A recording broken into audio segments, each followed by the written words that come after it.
Ooh, surprise. It is now 7 p.m., Tuesday, March 19th, 2024, and I call this meeting of the Board of Education to order. Cindy, would you please call the roll? Liger. Present. Meadows. Present. Kilburn. Present. Mathis. Block. Here. Gonzalez Thomas. Present. Arlandu. Here. All right, thank you. Next is the Pledge of Allegiance, and Aaron has stepped up to the plate. I pledge allegiance to the flag of the United States of America and to the republic for which it stands, one nation, under God, indivisible, with liberty and justice for all.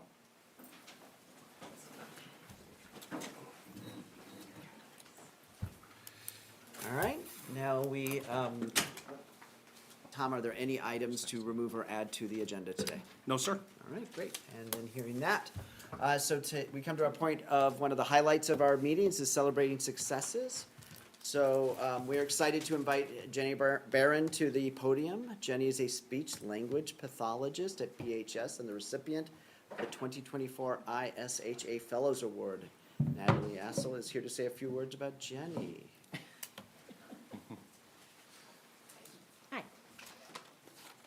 It's with great pleasure that I'm here tonight to extend our deepest congratulations to Jenny Barron. She's a speech and language pathologist at Batavia High School. She was recently announced the 2024 Illinois Speech and Language Hearing Association Fellow. And I'll refer to that as ISHA from here on out. This prestigious recognition is a testament to her unwavering dedication and outstanding service within the profession and the state of Illinois. The ISHA Fellowship Awards recognize individuals who have provided outstanding service within the profession and the state. It's a testament to Jenny's unwavering dedication and outstanding service. The honor reflects her years of active involvement in the profession at both the local and the state level. She's been an instrumental part of our speech and language department for many years and is highly regarded as a respected leader, both within the department and the district, with her colleagues and a wealth of information and support for Batavia 101. Jenny was honored recently during the Honors Breakfast Scholarship Fundraiser at ISHA's annual convention, and that was on Saturday, February 10th. Please join us in congratulating Jenny on this remarkable and well-deserved achievement.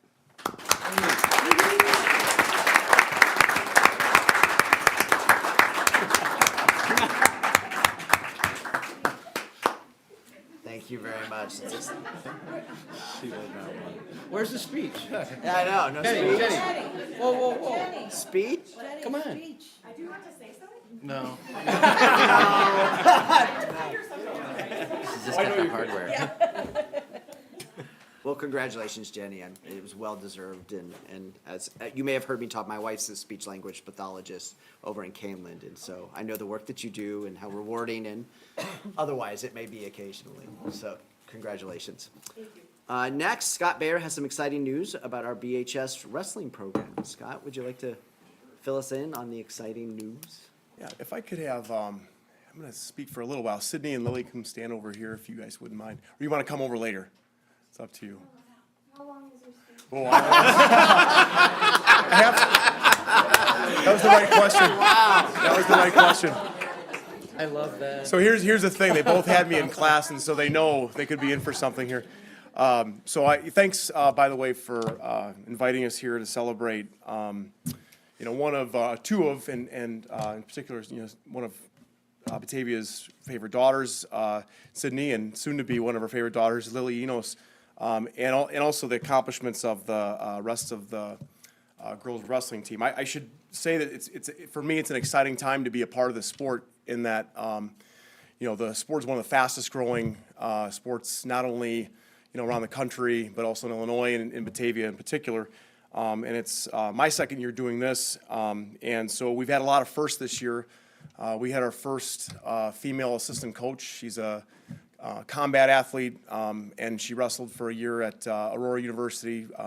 Bree Kristen, she's not here tonight, but she did a great job for us.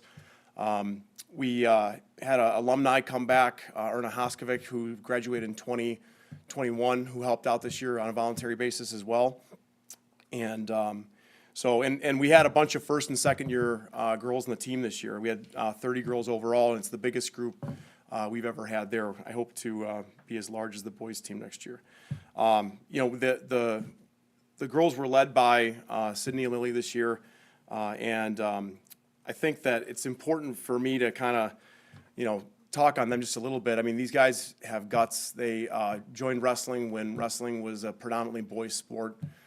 They're both tough as nails. They had to wrestle boys all the way through kids club and into middle school. They both started on the middle school team. I remember I first heard about Sydney when Dave Andrews' son, who was an 8th grader at the time, Dave had come to school that next day, and I asked him about the upcoming tournament, and I was expecting to be at a certain weight, and Dave had to explain that his kid, Kale, who now wrestles Division I, got beat out by a 7th grade girl, and I knew who Sydney was, and so he was like, yeah, he's a challenge for his spot again next week, but Sydney beat him out, and I knew we had a force to be reckoned with, coming into the high school. So we started a girls program back in 2018 around, that time, and it's, we had some issues over COVID, recruiting and things like that, but we've kind of, boosted that back up, and so one of the things that I want to in particular acknowledge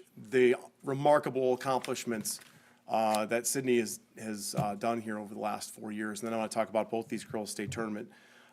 She's a pretty special kid. Her accolades are things like she was 117-0 in high school wrestling. She won every tournament we put her into.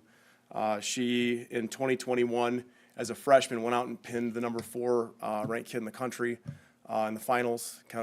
She had arrived at that point. In 2022, she became the first girls state champion in IHSA history. So they actually picked her weight to go first. We were in the tunnel. She wasn't even dressed for it, so we had to get her ready to go, and she came out and won the first girls individual state championship. Last year, she defeated a number 1 nationally ranked girl in the finals. It's the only high school match I've ever seen her tested in, but she came back to win it in the 3rd period.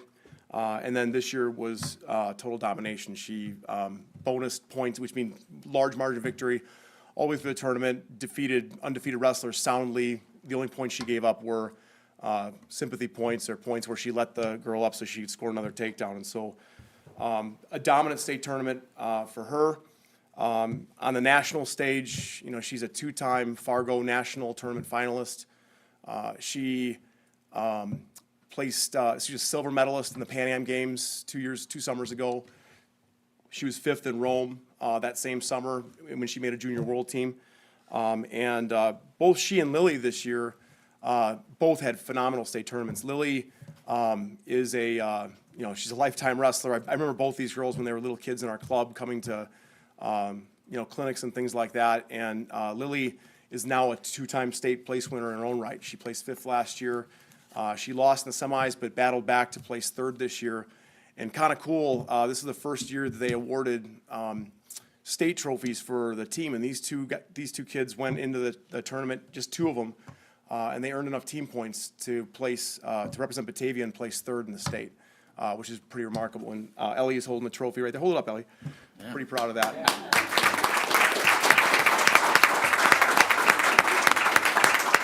So, really kind of a remarkable year. I mean, our girls team, a lot of them, like I said, are 1st and 2nd year wrestlers, and I think rankings to us, they don't really matter. It's kind of just, how people talk about your program. But we were proud to be ranked in the top 5 or 6 all season long. We don't have a dual meet team, so these guys earned us a state trophy through their hard work, their dedication over many, many years to the sport, and just and gutsy performances.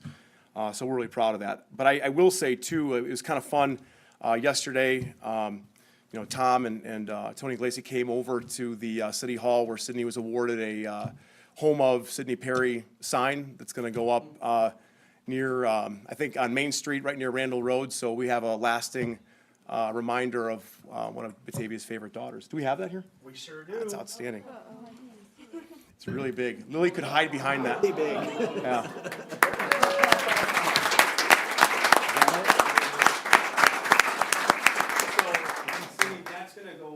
the high school, so we're gonna send it over tomorrow. It's going It'll up go while in I'm the- still in the- going. The city will put up their signs, but they gave us one to put up at the high school.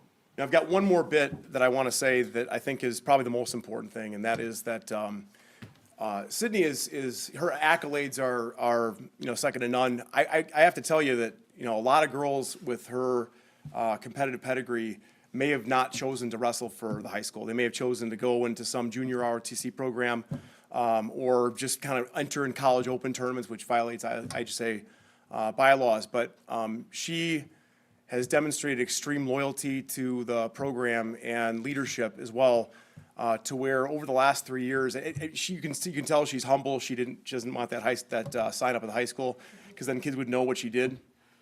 But she's humble. She is dedicated to the improvement of the kids around her. Every time I've gone to the middle school to recruit, or anytime I've gone to a grade school, she's been right there, telling little girls they can do this too. When we run camps, she's the first one to look at that first grader who might be in tears, who's kind of overwhelmed and nervous, to pick them up. And so she really understands, I think, her role as an ambassador. And I think and as a leader on our team, she would bring girls to the side and, kind of, correct, things when she saw it. I mean, she was the first one to, give them a kick in the seat if they needed it, or the first ones to lift them when they came off the mat. So I had an additional assistant coach this year that I knew I could have, but I didn't expect to have. And so her legacy is bigger than the accomplishments she has. Her legacy will live on, and all the girls that end up deciding to do this because they saw her do it first. And these girls are trailblazers. We're proud of them. And thanks again for having us in.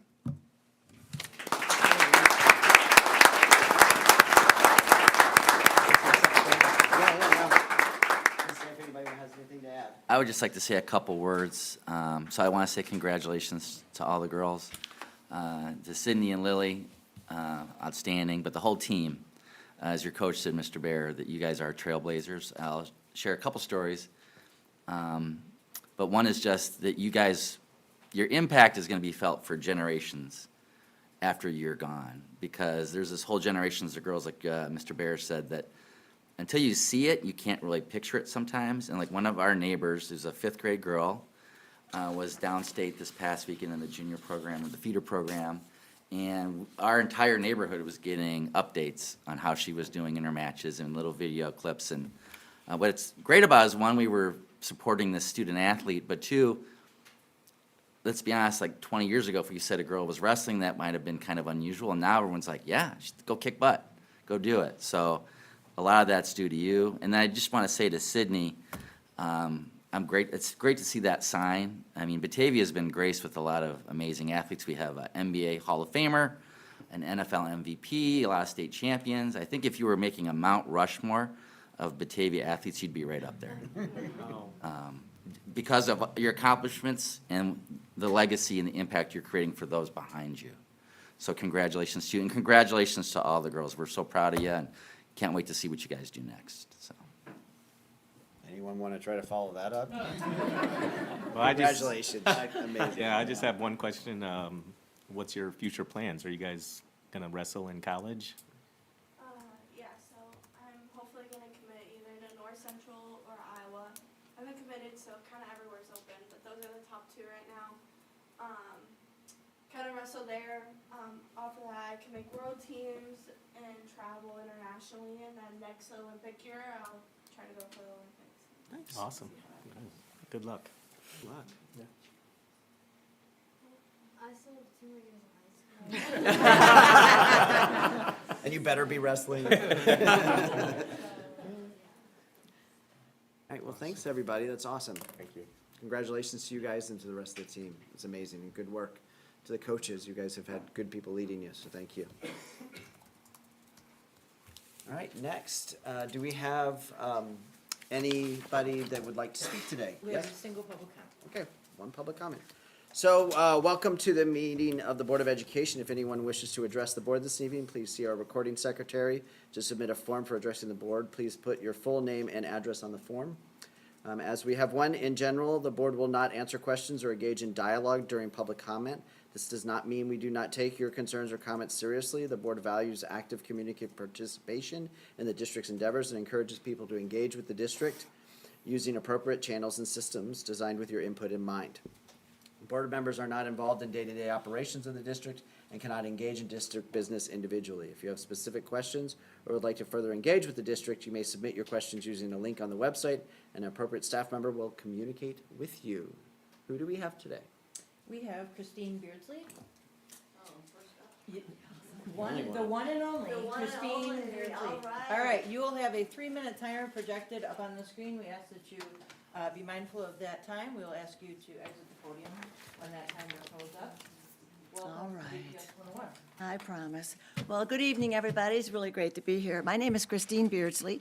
I've been a teacher at Rotolo Middle School since 2001. I have 4 kids of my own who've all gone through Batavia schools, and I can say honestly and proudly that it's been a great educational experience for all of them. My oldest son graduated in 1987, and then my younger children all graduated in the early 2000s. And I have never been more pleased with a child's education than looking at my own kids' education, so I have really nothing but kudos to offer to Batavia. As a teacher, and this is my year that I'm retiring finally, so it's about time. But I thank you for this opportunity to speak with you. Please know, this is about the library at the middle school, all right? I know that we've had teachers here in the past who talk a little bit about the library and some of the problems with staffing. So I just wanted to add my voice to that because as an ELA teacher, I think access to the library is pretty important. So please know that the Rotolo staff has grown increasingly concerned regarding the lack of staffing support for the RMS library due to administrative decisions. The net effect of these decisions is the closing of the library for part or all of some school days, and the conflicting message sent to students about the fundamental importance of reading and literary skills. I'm sure we can all agree that a school library is a critical instructional space.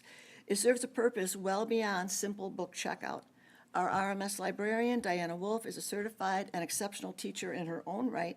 She implements many excellent initiatives and programs which foster reading as a lifelong skill. Unfortunately, without adequate personnel support, many of these initiatives cannot be fully realized.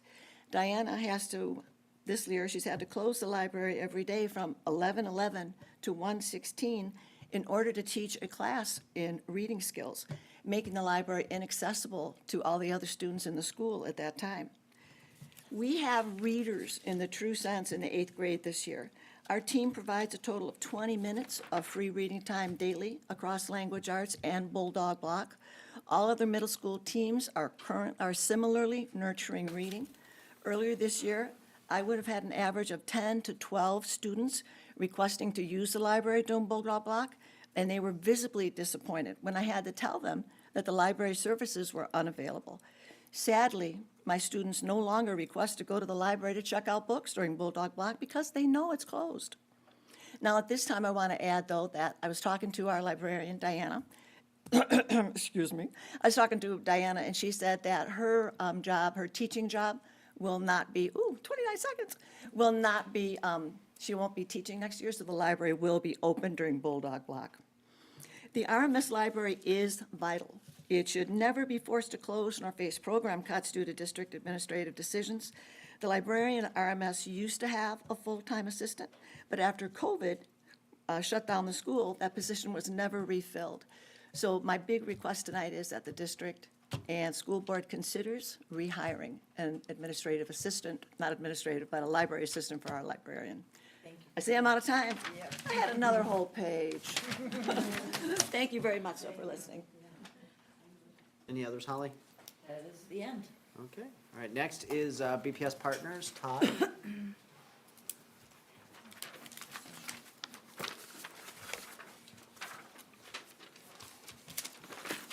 If you guys need to escape, go right ahead. It's fine. Todd will wait a minute for you. I won't take it personally. Go while you can. Well, good evening, everyone. For the first part of my comments, I just wanted to focus on the celebrations that we had just a little bit earlier. So first, I'd like to take the opportunity to congratulate the groundbreaking efforts of our Batavia Bulldogs girls wrestling team and the entire girls wrestling program on their amazing accomplishments, from producing state champions to simply giving girls the chance to experience, train, compete, and grow in a relatively new sport for women athletics in the state of Illinois. Our coaching staff has done an amazing job of embracing this sport and the opportunities it provides for our students. Their leadership is truly one of the reasons of this program being so successful. And also, I think Jenny's still over there. Congratulations as well to Jenny Barron on her recognition as recipient of the 2024 ISHA Fellows Award. Jenny has impacted the lives of many BPS students, from our youngest learners in Early Childhood Center, and is now doing the same at the high school level. This is a much-deserved recognition for an amazing educator in BPS. So now to the board, I want to remind you of a very important date, Friday, April 19th. This is the date of the first BEA Scholarship Music Bingo Night. Sign-up information will be coming out to you this week, and you'll be able to sign up digitally using a QR code to pay for admission, purchase raffle tickets, and even make additional donations to the scholarship fund. This year focuses more on individual rounds of music bingo. So you'll have a bingo card on your phone for each of our rounds. The rounds will have a different musical theme to it, like the 80s, show tunes, Disney, so whatever your genre might be, there'll be different rounds that you'll play, and you'll fill up your bingo card, and there'll be a designated either diagonal, four corners, like traditional bingo. So there'll be about 8 to 10 rounds that night of bingo that you can take part in. And after those individual music rounds of bingo are over, we'll have some other special surprises, but I'll get to those in a second. But just to let you know, as a board, you can come still as a group, even though this is an individual night. You guys can all sit at the same table. You can sit with table of your other friends. You can have a table theme like normal. You can bring snacks. You can dress up like your theme. So if you think, a special music genre, or maybe there's a musical that you all want to come as Little Shop of Horrors or something, whatever it is, you can come dressed up for that night to participate in and match your theme to whatever your table theme would be. So I spoke about the opportunities between rounds of bingo. So there are going to be opportunities for karaoke between each of our rounds. And you even have the chance to put people in what's called the karaoke pokey. And the karaoke pokey is kind of like a prison where, in order to get out of the pokey, you are either going to have to do karaoke in front of all in attendance, or you will have to pay to not do karaoke and get out of the pokey. So there's a couple new little spins on our night. So it's going to be a night of a lot of fun and all music centered. And our raffle baskets this year, each basket the buildings are putting together will have a different musical theme. We picked a different song for the basket themes. I think one of them is Sugar, Sugar, so you can imagine the things that are in that basket, candy and sweets related. We have Girls Just Want to Have Fun, so it'd be like a girls' night basket. So there's just like all kinds of different musical themes with our baskets as well. So just to remember, April 19th, make plans to come to the VFW for a night of fun, fellowship, and helping the BEA award 2 scholarships, one for a future educator and one for someone entering into a technical trade. And again, I'll be giving you guys the sign-up link so you guys can do that online, okay? I'd like to thank those of you on the board who have been following up with your buildings that you represent as liaisons to the board as well. I've heard from several members that invitations have been extended to you and that you've been attending some amazing experiences in the buildings you represent. As the year continues on after break, I know there will be many more opportunities for you to get out into your buildings to connect with staff and students. So look for more invitations coming your way after spring break. And speaking of break, my hope is for my members and the staff in BPS that next week is a time for ourselves to take the ability and step away from our BPS roles to reconnect and to recharge. Whether traveling hundreds of miles or traveling to Home Depot or Costco, be safe, be mindful of your own needs, and have a great break. We'll see you next month. Thank you, Todd. All right, next is Laura from BESPA.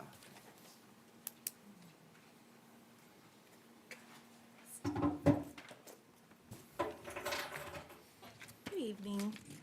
Tonight, I would like to recognize two of our very own BESPA employees, Greg Bolver and Tori Pryor, for being Hall of Honor inductees.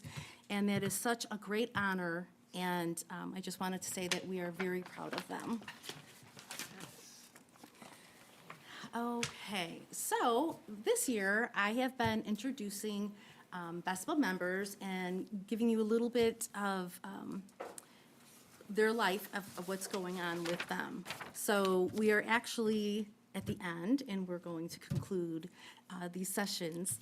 So the past board meetings, we've been presenting highlights of BESPA members, and then we shared an inside look at some of the BESPA staff members.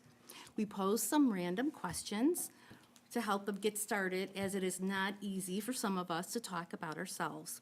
We asked how long they have worked at BPS, their BPS journey, their hobbies, their family, memories, share something unknown about you, and lastly, we asked if there was anything that you could change about your job, what would it be? And our BESPA members did not disappoint us, sharing how resilient, dedicated, hardworking, and interesting they are. They came through putting their guard down in front of the public and being very transparent, allowing you to look inside their heart. Thank you, BESPA members, for going out on a limb. Yes, that is a pun. And let's begin the breakdown of the education tree. Next, please. So the tree starts with roots. Family represents the roots. The family would be our student families, parents, siblings, grandparents, and who is included in that family. The root's job is to keep the tree straight and stable, absorbing water and nutrients from the soil. The roots, which is the family, are responsible for the health and longevity of the tree. The roots keep the tree grounded. Next, please. Next slide, we have the trunk. School administration represents the trunk. The administration includes the superintendent, administrators, and administrative assistants. The trunk's job is the central base part of the tree that balances and structures in harmony the stability of the tree. The tree trunk helps identify who or what this tree is. The tree trunk protects all of its vital parts and pieces of the tree. Next, please. Branches. That's the support staff, BESPA. The tree's branches are flexible arms of the tree, providing support to the entire tree structure, stems and fruits. The support staff represents the branches. The branches are the custodians, maintenance, secretaries, campus monitors, groundkeepers, and paraprofessionals. Next, please. STEM. STEM are the teachers. STEMs are providing direct educational nutrients to the fruit as it continues to support through the fruit's entire growth. The teachers are the support for whatever is growing, whether it is a fruit, leaf, or berry. The STEM supports the product until it is ready. Next slide. Bees. Bees are the school board members. Bees are essential for providing biodiversity and economic stability. Bees provide the source of pollen and nectar to fertilize the tree so it can produce the very best fruit. Without the bees, there is no fruit. Next, please. Nutrients. Community and school support partners provide nutrients. Nutrients provide unconditional support to help contribute to the growth of the tree. PTO, Chip-In, Batavia Foundation, Batavia Mothers Club, and just so much more are just an example of the nutrients providing support. Next, please. Fruit. Our Batavia School District students are the fruit, the finished product of the tree, developing from having every single support of this educational tree. Fruit is the reward of hard work. Next, please. This is the educational tree. Every part of the tree is essential for proper growth and survival. I would like to say that Batavia School District has an exceptional educational tree. Every person working at the school or support the district has made Batavia School District what it is today. The fruit is the ultimate product of what the tree is about. We all care about the students. We want to help nourish and be a part of supporting each student to their full potential. BESPA is proud and honored to be working here, serving the amazing Batavia community and families.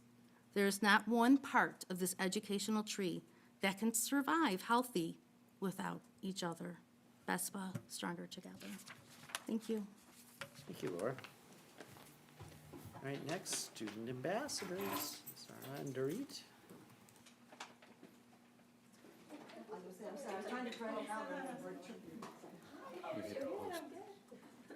Do you want to introduce yourselves? Hello again, I'm Jareed. And I'm Zara, and we're the student ambassadors.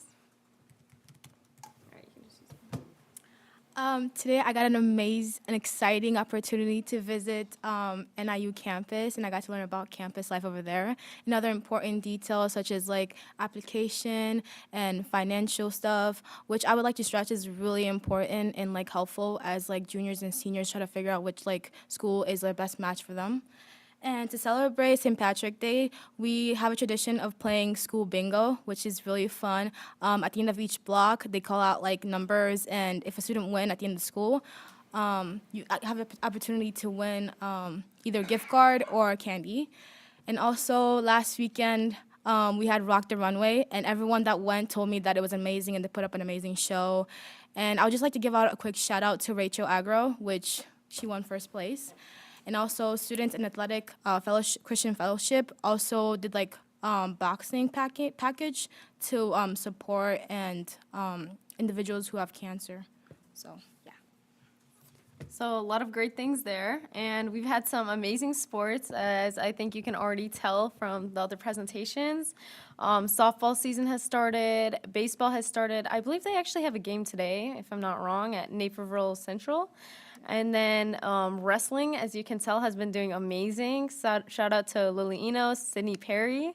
Crazy, they're going crazy at state. And Color Guard has been doing amazing as well. They actually went, I think they went to Chicago Regionals, and they won second place at the Hershey competition, which is insane. And soccer has been starting up, and a little shout out for the girls track and field. We won Duquesne Conference, varsity and JV. Guys track and field has been doing great. They won their 4x4 race, which is the last race of the meet. So a lot of great things so far. So we're fired up for the season. And I think that's all we have for today. Yeah, thank you. Thank you. All right, board liaison committee reports. Sue, do you mind starting? Do you have any committee reports? Sure, I can just update, it was kind of referenced a little bit earlier, the Hall of Honor. We announced the class of 2024. The event will be held on September 12th at 6 p.m. And the graduates, we are honored to announce that Brittany, and I hope I say the name right, Bernardoni, graduated the class of 2006, sorry. Greg Bowler, class of 1976. Pat Branson, class of 1966. Steve Hopkins, class of 2001. Ken Larson, class of 1952. And Amy Nelson, class of 1989. Those are all the graduates. There's 6 that we honor. The employee, Tori Pryor. And the friend of Batavia is the board's very own Kathy Drummond. So they will be honored. If you'd like further information, you can go to bataviafoundation.org. Tickets are $15 for adults, $5 for children. We also did vote on, or choose scholarship recipients, but they will be voted on Thursday, so we can't really announce them yet. So next month. That's it. Danielle? Plaque will be meeting Thursday, but Equity did have a meeting this past month. God, we're in April, right? Yeah, we met earlier in April. Still doing the work to identify and reach out to our student voices. The committee came up with some questions that they kind of want to lead the kids through to hear their feedback on their experiences in BPS. So that is still underway, and I think they put together a really good group of questions that will kind of cover various groups of kids. I really found interesting the article that was shared. It has to do with deficit ideology. Is that what it was? Right, okay, yeah. Where it's, kind of talking about how instead of, when we're trying to uplift the oppressed, sometimes we tend to use language that actually puts the responsibility onto that group. So for example, one of our EL teachers had kind of mentioned that, we refer to our EL students as EL students instead of Mrs. Macho's class or Mrs. Day's class. She made a really good example. We don't say Gen Ed, this teacher, right? But so when we do that, we're kind of putting the kids in a little box, like they're only the EL kids. There's nothing else to them besides that. And it's just like a way of, even when we're trying to help some of the kids, or even when we're talking about certain groups that maybe are scoring lower, when we just name that, this group of kids are not doing well on the test, we're kind of blaming those kids for, it being the problem, instead of saying our tests are not reaching all of our students the way that we want them to. We're not having the outcome. So the article really went into a lot, but I thought it was really interesting, and it's really cool to hear this committee kind of come together from their various backgrounds and understand and have these really great conversations and carry into how they'll affect the students and what they want to do as far as how do we use this to help the students out. So it's been really great to sit on the committee. But I think that was mostly it from the meeting. Tom, is there anything else? Yeah. Yeah. Yeah, that's what I got. Thanks, Danielle. Insurance committee did meet on the 7th, and in our meeting, we first discussed national healthcare trends and how inflation is affecting the industry, and no surprise, costs are really going up. So that's a challenge. And then we received an update on the progress of our new open enrollment system. Our very own Beth Feller is doing an excellent job with its implementation, and we are on track for a soft launch with our new staff hired over the summer. And then at the end, we discussed creating a benefits newsletter for staff, something that might go out, once a quarter, where we could periodically remind members of the benefits available to them, so people could utilize them more effectively and just be aware of everything that's offered. Cool. Raquel? No, we didn't meet yet. Yeah, We meet Thursday. Meet Thursday for RAC, yep. We did not have an official BIC meeting on Saturday a week ago, but we did, that was a part of the parent strategic planning group meeting, kind of organized and advertised of sorts by the BIC members. Yes. So saw some good posts about that, so we will be meeting on BIC in a couple of months. Rob? Curriculum committee, you get the, 2 for the price of 1 here, because we've had 2 meetings since the last board meeting, but, and actually the first one I wasn't able to attend, but they did send me the notes, and it looks like they worked on things such as revising their charter, heard updates from the various SALT teams. The last meeting, which I did attend, the science leadership team came in, and they gave an update to the group, and there's issues that they discussed, and resources, prioritization, and I admire that this group, when they come together, they're really focused and engaged and trying to address these issues head on. So it's progressing. Okay, no others, so we will be likely adjourning to closed session based on a vote in a minute. So I just want to let everybody know, after that, we will be coming back for some action items in the remainder of the meeting, but you can stay as you wish or come back in a bit. So the time is 7:39, and I will entertain a motion to move to closed session as allowed under the Open Meetings Act for the purpose of exception 5 ILCS 122C9S and exception 5 ILCS 122C1. So moved. Moved by Second. All right, moved by Gonzalez Thomas, second by Kilberg.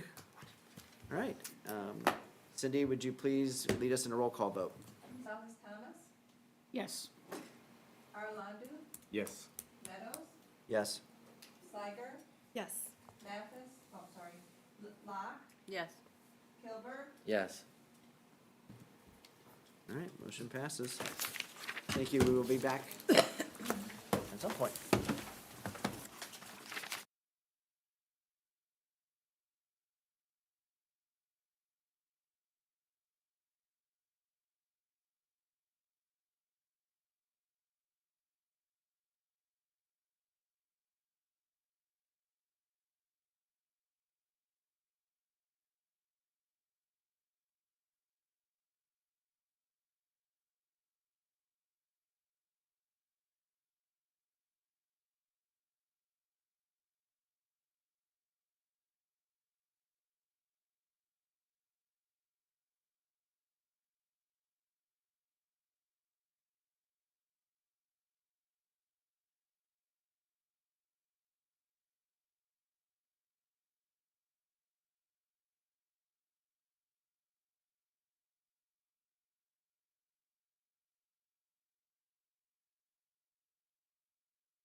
Driving or? All right, the time is 8:43. And we have returned to open session. Cindy, can you take the roll call? Gonzalez Thomas, Present. Kilber, Present. Locke, Here. Meadows, Present. Sliger, Present. Arlandu, Here. Mathis. Okay. So, consent agenda, according to our board policy, we designate a portion of the agenda as a consent agenda for those items that usually do not require extensive discussion before board action. These are generally routine and recurring and can be grouped together for efficiency. Steve, would you like to share some information with us? I would absolutely like to share some information. I know you can't wait. 6.1 is the approval of the February 20th, 2024 meeting minutes. 6.2 is our monthly personnel report. 6.3 is the approval of the February 2024 closed session meeting minutes. 6.4 is the payroll and bills. 6.5 is our donations. We would like to thank the City of Batavia, Beefy, and the Batavia Boosters for their considerable donations. 6.6 is the authorization of our internet provider contracts. 6.7 is our HSA renewal for 24-25. 6.8 is our curriculum contracts, and 6.9 is the approval of this consent agenda. Does the board have any questions or comments? Anyone? Yes. I have a couple. Okay. For 6.6, the approval of internet providers, I'm just curious, why do we have two internets? That's a question. Yeah. What? For the approval of the internet, I'm just curious as to why we have the two internet, and then one is for 5 years and one is for 3 years. So it says, it reads that the E-rates are for 29,000 for 3 years. So Yeah. what will it be for the next 2 years after that, I guess? So first question was why we have two. Yeah, just curious. We have two for redundancy pathing. Going on the internet, we're out two different pipes, and we also have two different options for bandwidth, so it helps us stay up, basically, for all the kids. When there's an outage somewhere, I can fail it over. It helps us stay up. For the terms, we did 3 year and 5 years separate because you technically don't want to have these terminate at the same time. You got to stagger them due to funding and how that all shakes out. So the 29K is actually the annual cost after the funding happens from E-rate. That's our annual cost, come down from the 48 and change that I had on there. So that's with the E-rate discounting applied. 29,200 per year. Per year, correct, annually, yep. Okay. Any other questions? So So on that one, you're good. Yeah, that one I'm good. Okay, next. For the 6.8 for the curriculum contract, how long has the elementary schools been using is it Spire? Spire. So that came in last school year. And so last school year and this school year, it's a reading-only intervention for students. It's a tier 3 used with only special education students. It focuses on different areas of reading. Students take, there's progress monitoring built within that. So they take progress monitoring quizzes, and then based on their performance, it can guide the teacher as to where to go next. So, for example, we have 6 students at one of our elementary schools who are using this as an intervention. They've worked through 3 skills so far this year. In those 3 skills, 2 of those skills, they were at 100%, so they move on. One of those skills, the students were at about 44%. So it gives the teacher direction on what instruction to do next, to then go back and beef up that 44% to make sure the students have those. So that's the type of information and guidance that the intervention gives the teacher. And then do we have the data that it's working at the elementary schools? We have some data. It's by building right now, so we're working with that vendor to put it all into one dashboard so we can look at that. But we can look at it by building. Some staff who are doing this intervention are also kind of keeping their own data on the side, so that makes it a little bit more difficult for us to look at all of that. But we can see some buildings that are in our system, and it seems to be, students seem to be making progress through the different lessons, which is the sign of success.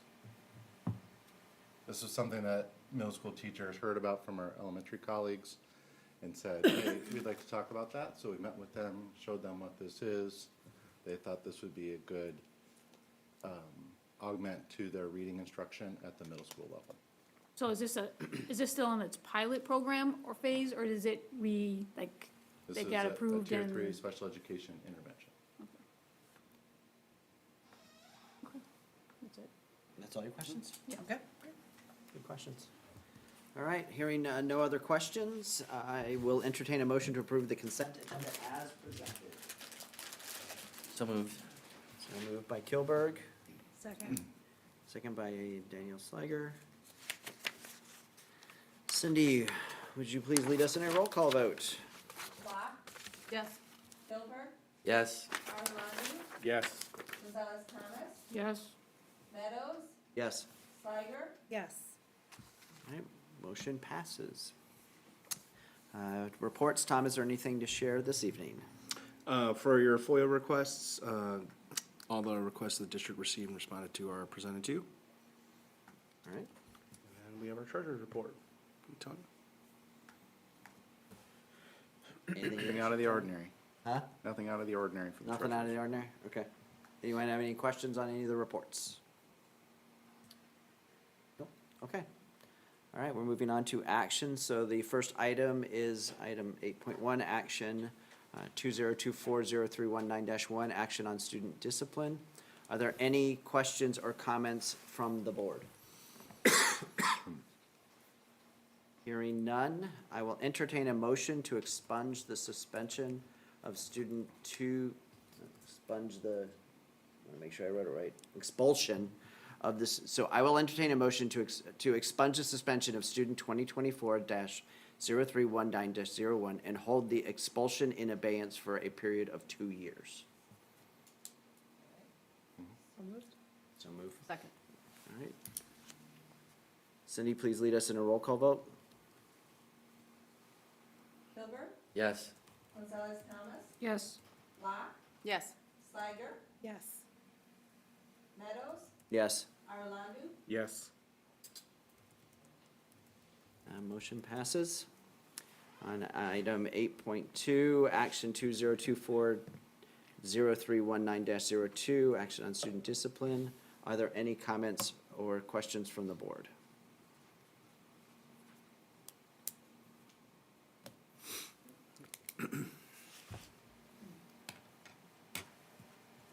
Okay. I will entertain a motion to hold in abeyance the expulsion of student 2024031-02 for the remainder of the 2023-2024 year and the entirety of the 2024 and 2025 school year pending the successful completion of the abeyance agreement. So moved.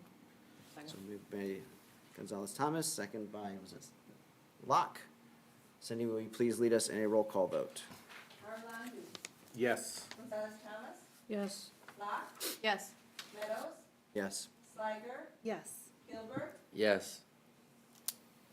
All right, motion passes. Item 8.3, approved purchase and installation of Univent. Mark, is this you? That's me. Okay. So the purchase of the coils for the events, this is for the high school. This is a result of what happened in the high school with the cold day and having to, well, there's quite a few events that we had to fix, and this is the remainder of them that still need to be repaired. On here is 4 of the new coils to be repaired with the labor, and the other 4 are to have them in case we run into more problems. It's really because of the lead time to get the coils in. And we're getting to that age too. The coils are, they're getting towards 30 years old at this point, and I would feel more comfortable to have them on the shelf so they're ready to go instead of, as we're doing right now, waiting. So the coils, it's a purchase of actually 8 coils, but we know we have 4 of them to repair. Any questions from any of the board members? How long do the coils last? Well, they have a life of 10 years, but a lot of those coils in C-Wing are original, so those are about 30 years old at this point. Do we have a warrant? Is there a warranty with those? Not. And there's a year parts and labor on them, but really, the only time that they're gonna fail is if they freeze, and then they split, which has happened in the past. We've been able to repair them. Unfortunately, we were not able to repair all of them this past, heating incident. And so this is for 8 coils, you said? Correct, 8 total. Mark, what's the shelf life on the coils that you're not using? Do you have to use them by a certain time, or? It's basically copper pipe. Yeah, I'll just add my personal experience. I work in this industry, and I can say these are not, you can't go to the store and pull them off the shelf. So I think this is smart. If, you know, we kind of have what we're stuck with right now is old equipment, so I think it's smart to get ahead of it a little bit.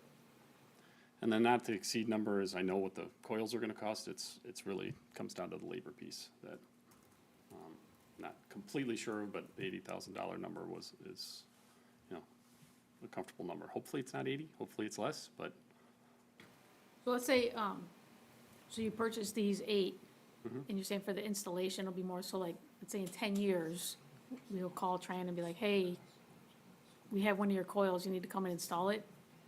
So are we paying the upfront cost for the installation, or will it be later on? so the only installation cost we're gonna pay for is the 4 that we know have to be replaced. Okay. The others, we're just paying for the coil cost, what they actually cost, and then, you know, if we need to, you know, yeah, we call a contractor out and they come install it. Okay.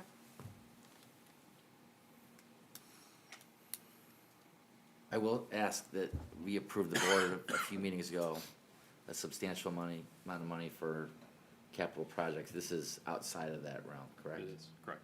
Yeah.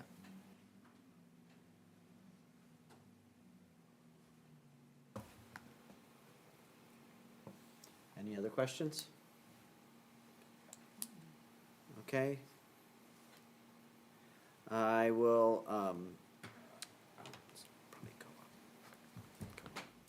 I will entertain a motion to approve the purchase and installation of the coils for the Batavia High School from Train US Inc. for the amount not to exceed $80,000. So moved. So moved by Kilberg, Second.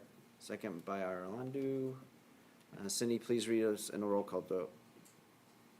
Gonzalez Thomas, Yes. Locke, Yes. Arlandu, Yes. Meadows, Yes. Steiger, Yes. Gilbert, Yes. All right, motion passes. The high school appreciates it, right? It's why he's here the whole time. Hold on back there.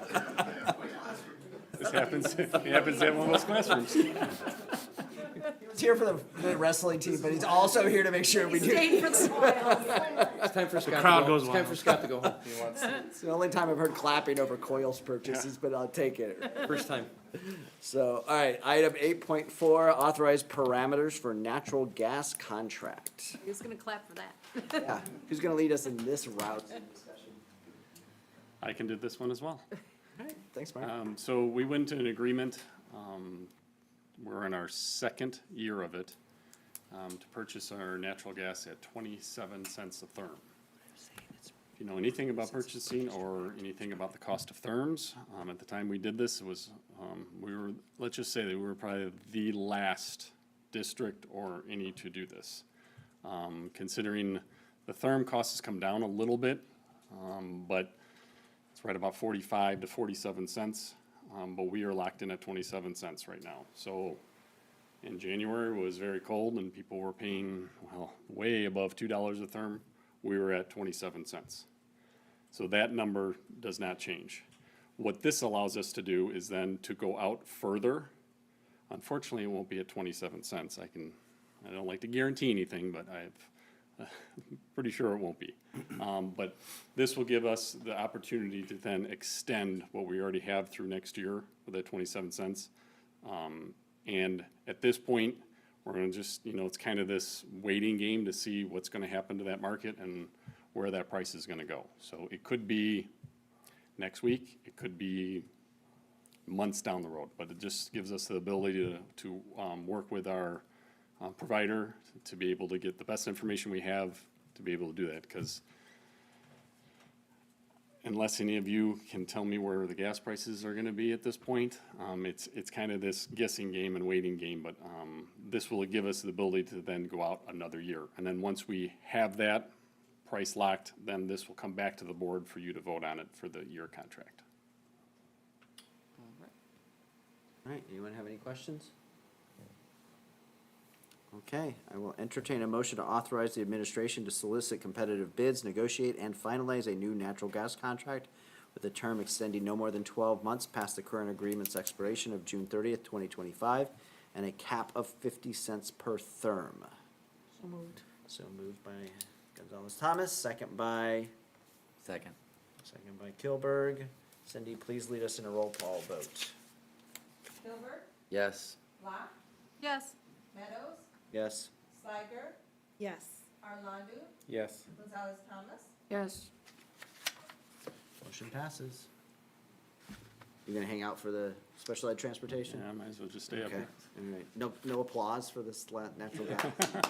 Just say it's getting cold if we don't pass this stuff. All right, 8.5, award for bid of regular education transportation. So we have two bids. One went out for regular ed transportation, and the other, which is the next agenda item, went out for special ed. And this time around, the lowest, most responsive bidder was Illinois Central, both for regular education and for special education as well.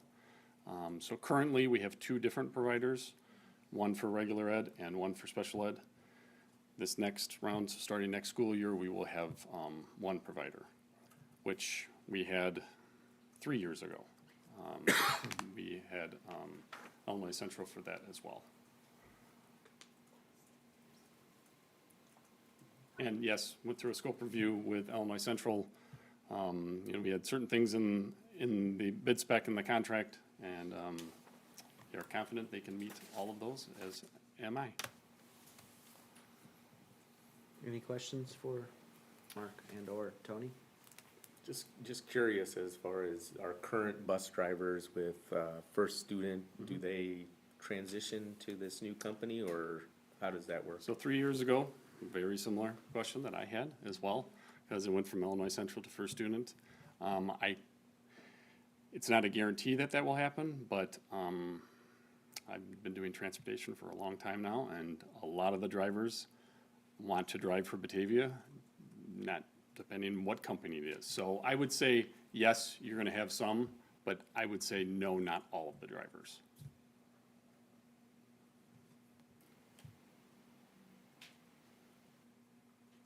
Any questions?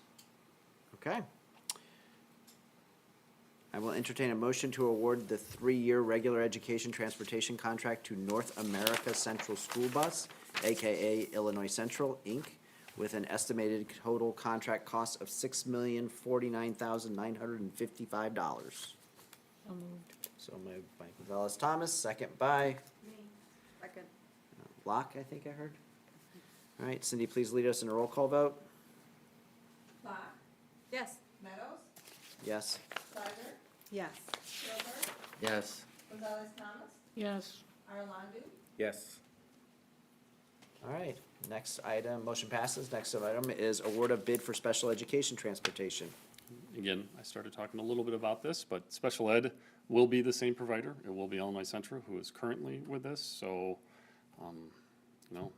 hopefully it should be very seamless, because it'll just be the next year, all the drivers, again, some will leave, but hopefully not many of them. So yeah, this will just kind of continue on where we're at with the special ed transportation. And they will be housed at the same location. So special ed and regular ed drivers will be at the same location, which is in Batavia, by the way. Okay, are there any questions? All right, hearing none, I will entertain a motion to award the 3-year special education transportation contract to North America Central School Bus, AKA Illinois Central, Inc., with an estimated contract total of $6,408,015. So moved. So moved by Slager, Second. second by Kilberg. Cindy, please lead us in a roll call vote. Arlandu, Yes. Gonzalez Thomas, Yes. Gilbert, Yes. Locke, Yes. Meadows, Yes. Sliger, Yes. All right, that concludes action items, so next is discussion items. So we have 2 items on. Tom, if you'll kind of talk about 9.1, I'll talk about 9.2. Sounds good. 9.1, board, we just want to get on your radar, dates for next year for board meetings. So there's no action tonight, as Craig mentioned, but just a draft of dates that we looked at for next year. The administration has taken a look at these dates and reviewed them for our own purposes and timelines from department to department, so. Totally up to you, board. It's, you know, take a moment, is there any considerations you want to talk about together? If everything looks good, we'll bring it back to the April regular board meeting for action. And you don't have to make any decisions tonight. No, tonight is no decisions, just go back, check your calendars, take a look at the dates. So, if there are any questions or comments, we can address them at the next one if there's none today. Nope? Okay, great. 9.2 is a new section, a new element we're adding under discussion items. That's kind of specifically something that Tom and I have talked about. We were looking for a mechanism and a spot in the agenda to allow the board members to kind of have a dialogue about things that might not be specifically on the agenda that night, or that come up as a part of an agenda, so that we can kind of continue dialogues and have a spot for us to do so in an open forum. These are not intended, from a board matters perspective, to be items that are on action items for that night. They are things that we feel that might be important to kind of discuss between ourselves for future direction. They are also one of the items that we've talked about with Tom and I, is we all as a board, as we're starting to kind of really gel and work together, might want to be giving some direction to the administration and Tom on what to do. And as we all know, we have a very lean administrative staff, and we need to be, we need to be kind of united in our direction to them. So that the intent is to be able to kind of give us an opportunity to be able to talk those items out, whether that's data collecting or some sort of initiative, so that we can be mindful and respectful of the time and the goals and objectives that they have otherwise. So one of the things I wanted to put for tonight is to really for us to kind of talk about, A, if everybody feels that this is an appropriate thing for us to kind of include, and then B, if there's some ground rules or policy, quote-unquote, type items that we want to have as it relates to how something is brought here. So from my perspective, obviously, I've kind of brought it on, so I kind of think that it's worth a discussion point to have. My couple of points as it relates to what we talk about, we would like to be able to make sure everybody is informed and able to talk about whatever that topic is. So I would like to kind of put on the table for discussion that whatever comes out of that today, whatever comes out is intended to be talked about. We give everybody the courtesy through me of kind of notifying this is a topic that may be discussed, and to kind of come prepared, talk to Tom, talk to Tony, or whatever we need to on that, and then we'll discuss it at that meeting. So that's one item, is that some period of time beforehand, we give everybody a heads up that we're gonna talk about this. Two is that this would need to be kind of a consensus of the board to discuss that item, so that we can actually have a dialogue as opposed to one individual person just talking about one thing that isn't related to anything that everybody else on the board feels is worth a discussion point. So that's the other point about notifying kind of in advance, is to be able to, I can then informally pull the board and make sure that there's enough support to have this discussion, as opposed to someone saying, I want to talk about, cutting the grass 3 inches tall, not 4 inches tall, and then everybody else goes, nah, I don't want to talk about that, and then it dies. We wouldn't be holding any action on those discussions. We wouldn't be taking action to have those discussions. It would just be kind of a consensus. Does everybody feel like this is an important thing to discuss today? So could you give like an example of like something we might discuss, or Tom? So there was an item that we talked about at the last board meeting that was regarding the hiring practices and when people leave, and talking about being able to do an exit interview of them. And so we know that Steve kind of does an informal understanding of why people are leaving and where they're going and what their situation is around that. Do we want to kind of effectively give him direction through the board and through Tom to do that as a more formalized process? And is that a consensus of the board as opposed to one or two people that talked about it? So I don't know if the general public knows, but the limitations to the way the board is able to communicate. But there's something called, and Tom, you could speak to this probably better than I could, but there's something called the Open Meetings Act, where no more than 2 board members can really ever get together and talk about anything board related. That's not a meeting open to the public, that has to be posted and announced so people can attend. So is relation to the board where it makes it hard is there are a lot of very complicated subjects that we discuss. And oftentimes, this is the only time we're all together where we And can can't talk talk about about district talk about business. it. And sometimes, due to the way the agenda is created, through no fault of anybody's fault, there really isn't always a great opportunity to have a robust conversation. So I think this is a great lever. If there's something that board members want to do a little deeper dive into, would be a chance to formally put it on the agenda so we could give it the time it needs or the breath, take a breath and talk about it. So I think it's a good idea. Okay. Anybody else have any thoughts about whether this is a good idea or not, and we should keep it?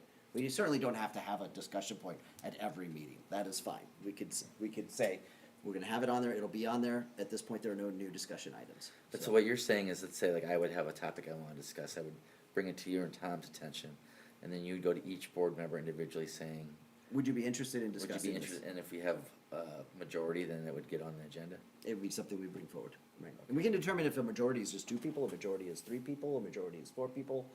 I just wanna make sure that we have, from my opinion, kind of a robust enough conversation about it. I think it's a good idea. I don't necessarily feel like it has to be a majority of the board, this is a consensus kind of thing, Okay. you know? So what about like, so that the example you gave with Steve, so that kind of happened organically, I'll say, when he was talking about it, and I think thought popped into Raquel and my head about, you know, that exit interview, but that occurred during the meeting. Yeah, so my opinion for discussion is if we feel that that's enough, I think it would be enough for someone to go, hey, this occurred during the meeting, I'd like to discuss that during the board matters section. And then we could talk about it. Oh, we could do it that way. All right. Yeah, and as long as I would go, hey, does everybody, is there enough people here that feel like that's worth it? And if I get enough kind of yes as I can, you know, I feel that's important enough, then we could kind of include that in it. But I would wanna be respectful if someone says, no, I need time to understand this issue, and I wanna give Steve time on this particular issue That to would be my understand how he's concern, doing it. because sometimes They it's a need to lot be of prepared to be minutia. a part of that discussion too, We're potentially. not doing any action items, so I don't really feel that we're not asking you guys or keeping you, you know, you have to answer right now. I think it's healthy to have a discussion and say, you know, we'll give you some time to get back to us maybe next board meeting. But if we're not doing any action items or anything like that, you know, we're not taking action, I don't see where, I'm not as worried about that part, I guess, Well, they would personally. know it was coming up too. In Not theory, if if we it give was the 2 or organic. 3 day Well, not if it notice, happened in the but if meeting, it was 10 something that minutes happened in the meeting, I think we would need to respect the Well, fact right, that that. there may be some analysis on the administration and Tom's side of Yeah. before an action or a Yeah, that's fair. initiative is undertaken. I think that organic discussion would almost prompt, hey, you know, under board matters, do you guys think we should talk a little bit more about this? Right. You know, continue a conversation versus give us answers right away. I wouldn't be looking to them for answers necessarily, but let's have a little more discussion, see if we need to put it on the next agenda or whatever, if Right. it came up organically. Yeah. Right? I think it's a good idea. Tom, any comments on your side or the administration side about this topic? No, I appreciate everyone's understanding of this, so that there's clarity, you know, I think it's unique, right? Like, inside of our organization, everyone typically, normally has one supervisor. But once you get to this point here at this table, I have 7 individual supervisors. But you're supposed to speak as one voice, right, collectively, right, when there's direction given. So it's nice to try and just hear the process of how you wanna move forward, so, no. Yeah, and interest of full disclosure, one of this came out because I asked Tom to consider something for the strategic plan. And he went, that's probably a good idea, but I've got a lot of work to do and everything else, so I said, okay, this is, and then we kind of continued the discussion about this, as to how to get to that point of being able to give you clear direction. Because the other thing is, if he's feel like he's getting pulled in 2 directions on a particular topic, then this would be the point we come to it and talk about it. Because we don't need to make it a specific agenda item, because while it is a part of board business, we're not ratifying anything, we're not changing anything, we're just furthering a discussion, because Aaron's right. We can't have an open discussion about anything like this in public, and I wanna make sure we have a spot to do that, so that. In private, you mean, right? No, I wanna be able to have that in Right. public. Right. But we can't do it because it would be perceived as us doing it in private. And even if there's just two of us chit-chatting, it will give an opportunity for other input, as opposed to 2 people talking about an issue and then kind of, And there's no problem with it as far as not having something specifically posted to the agenda? I mean, that this is allowed, I take it? I mean, I hope. Tom looked into it with other boards, and we have seen it on other board matters, because primarily, if it got to a point where we were gonna take action, then it would be moved up to an official action Gotcha, item. Gotcha. Right. It's incredibly frustrating to not be able to hear, we're supposed to, again, like you said, speak as one voice, but yet we can't communicate. So I think this is a really great way to kind of incorporate that and hear our perspectives and really hear everyone's point of view on everything and be a little bit more informed. I feel confident about it, just because, I mean, I've seen how we've all worked together and talked together, and on this, it's a good board, you know, as long as we all kind of continue to treat each other with the respect and that we have been thus far, I don't see any issues with this kind of getting out of sorts or out of control, so, all right? So, just for clarity then, on future agenda items, do you want a permanently standing I board just put it matters? there, just so that everybody feels comfortable that if there's something that happens during the meeting, we can defer a Okay. particular topic of conversation. Right. But otherwise, I would ask that, just like we give the public kind of 2 days of heads up of, 48 hours, we give ourselves 48 hours if there's some topic that needs to occur. That way, we can adequately prep ourselves and others. So the protocol, just so I'm clear, is if we have something we think might be of interest, to other board members that we'd like to have an open discussion, we would contact you and Tom? Tom and I. Right, both of you. And then we will kind of query the rest of the board members, find out if it is, and if there isn't generalized support for that discussion, with feedback, and say, as at this point in time, it doesn't appear to be one, and then kind of see how it evolves. Perfect, yeah. Thank you. This is a test case, we'll see how it goes for a while. So how do we decide how many people need to, I guess, agree or feel the same to bring I mean, it? my opinion is I need to have enough to have a conversation, so 3 or so, 3. Craig's in charge. Yeah. Yeah, and I think as of, so far, I've been pretty open about what everybody's saying and talking about to each other, so I will continue that, so. So if you call, let's say you call 3 people and 2 say yes, one is like, you'll call a 4th person, I Oh, take yeah, it? yeah. Got it. I will probably still call everybody, Got it. or send a, individualized text message, or just to get a sense of how everybody's feeling about it. Because part of it may be, someone might say, hey, this is a topic that will run afoul of a different subject matter. Let's table that for right now, so I can go back and talk to whomever came up with that item. So I want to give everybody an opportunity to provide input on that, not just, okay, we hit 3, let's talk about it, so. Okay? That's good. All right. Good idea. All right, so that is board matters. Next is administration comments. Tom? Yeah, so, crafting tonight's brief comments, just the biggest highlight, aside from all the celebrations we've had, the board, I'd like to make you aware, we've kind of come to a place in our strategic plan process where the vision sessions have concluded. I will share with you that probably 98% of our feedback has been really positive about the year's process and how things have gone between the survey, the vision sessions. We just met this weekend on Saturday with our parents and BIC, as you had alluded to, and then yesterday we finished up with our student ambassadors. So at this point moving forward, just as a reminder, we are going to synthesize all of this data.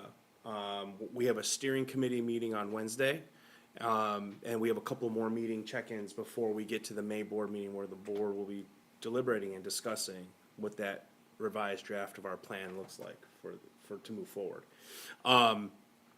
But so coming through the next several weeks, we'll be putting together a draft. This will be something that gets pushed out, and at the April 26th Institute Day in the afternoon, all employees will have a chance to put their eyes on it for feedback. We'll be offering that opportunity to other groups as well, but through a different vehicle. So that we hopefully get all the necessary feedback to bring it back. So I'm sharing that update with all of you, and I've been thinking a lot about this. It's been the center theme for a lot of discussions with BEA and BESPA, with the administration, with the board. And something happened recently, last week. Last week, one of my uncles passed away. Within less than 3 days, his wife, my aunt, passed away. And so both had lived a great life, 92 and 86 years old. And my uncle, tough guy. He was a prisoner of war during the Korean War. He was held in prisoner camps for 3 years during that time by communist forces. And then, after the war ended, he was released during their exchanges. Eventually immigrated to the United States, started his own business, and his wife, my aunt, worked side by side with him for decades. His son, eventually, my cousin, took over the business. And I'm thinking about just listening to the stories at the funeral and then remembering my own experiences with my uncle. I was thinking about mindset a lot. And those of you, I apologize to my teammates. They hear me talk about mindset all the time.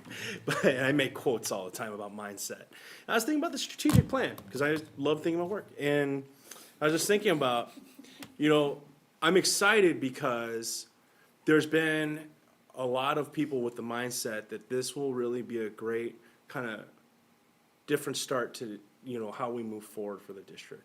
Things that are going really well and how we're going to keep that going, keep that momentum going, but also areas that we need to improve and look at and how do we grow in those areas. I thought about our always learning, always growing mantra that we have in this district.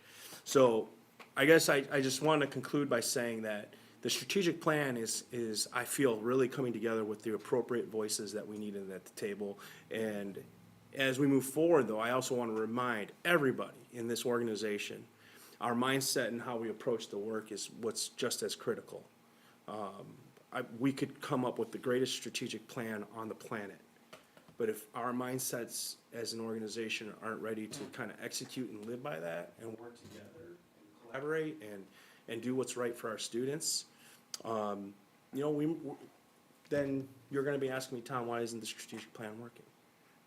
And so I'm really hopeful, though. We have such a great community. You hear it, you heard it at the start of the meeting. I am more than confident we have great people here that will be able to do this work. So really excited. I agree with some of the sentiments and comments that were made. Spring break's probably coming right around at the right time right now, and we want to see everyone get a little recharge, right? All of our staff, our leaders, our students, and I'm excited. So I hope everybody has a wonderful spring break. Travel safely if people are leaving and going somewhere. And to you as a board, I appreciate you all. I've said this loud and clear to so many circles.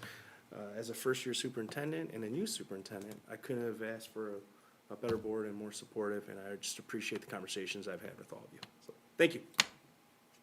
All right. Board comments. Rob, would you like to start? I will start. First of all, congratulations to Miss Barron on her 2024 ISHA Fellows Award. Also, it was great to see the wrestling team out here and those great accomplishments.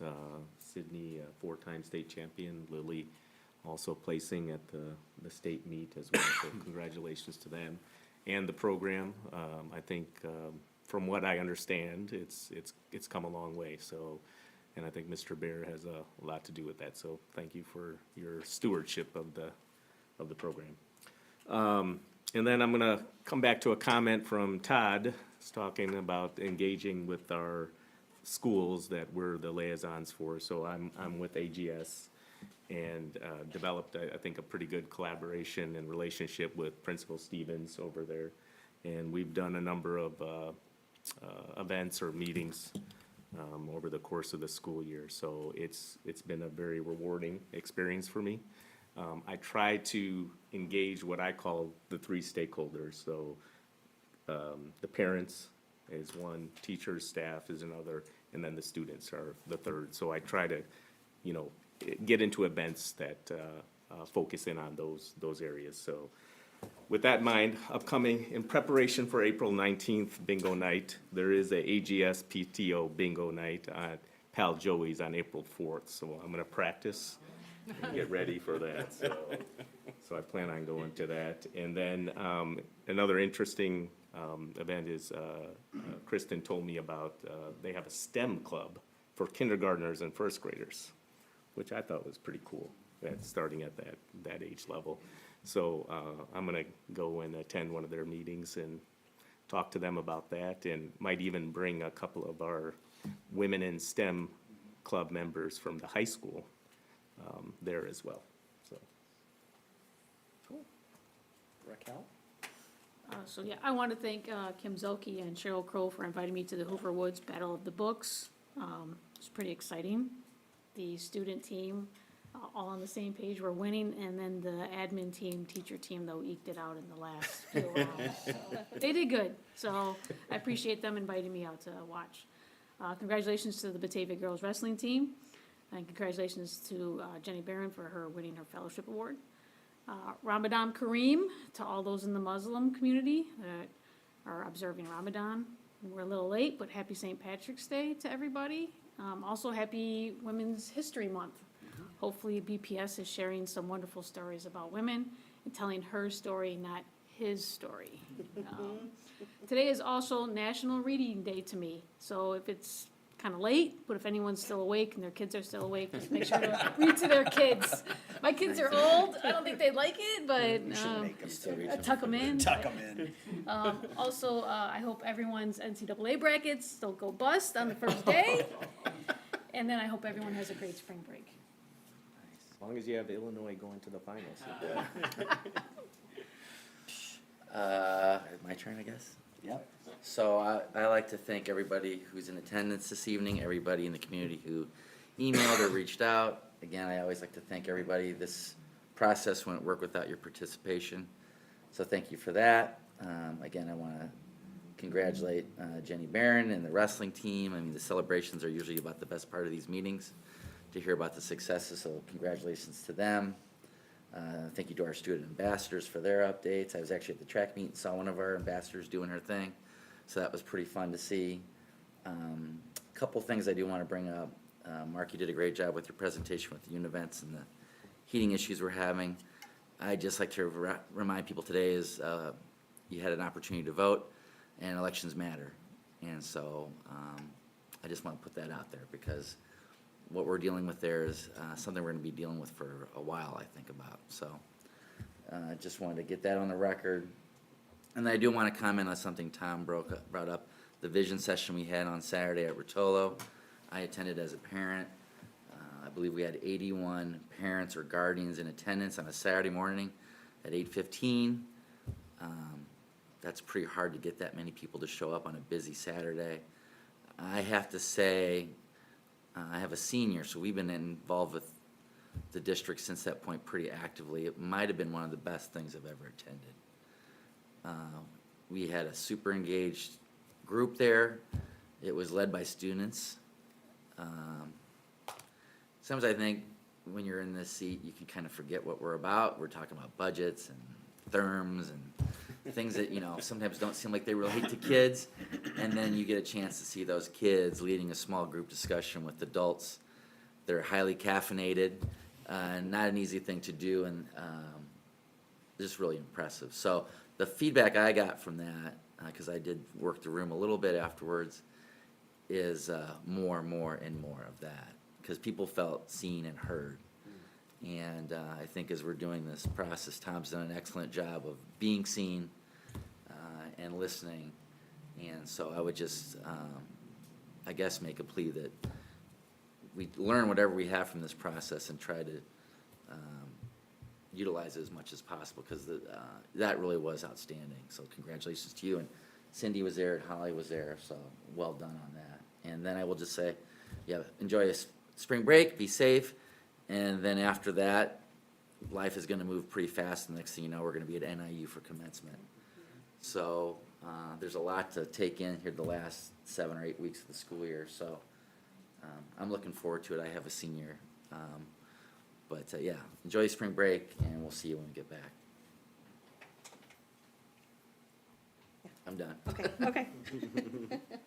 I don't have anything prepared. I just want to add on to what you said. I saw a lot of feedback, so positive. I mean, people just really felt, like you said, seen and heard. They really valued the opportunity to sit down, and I think they really enjoyed the student part of it, and just, you know, knowing that they're learning and hearing from them, just a whole nother component. So I do hope that we have more of that, and as we do implement things, to follow up to see if things are working for people, to give them that ability.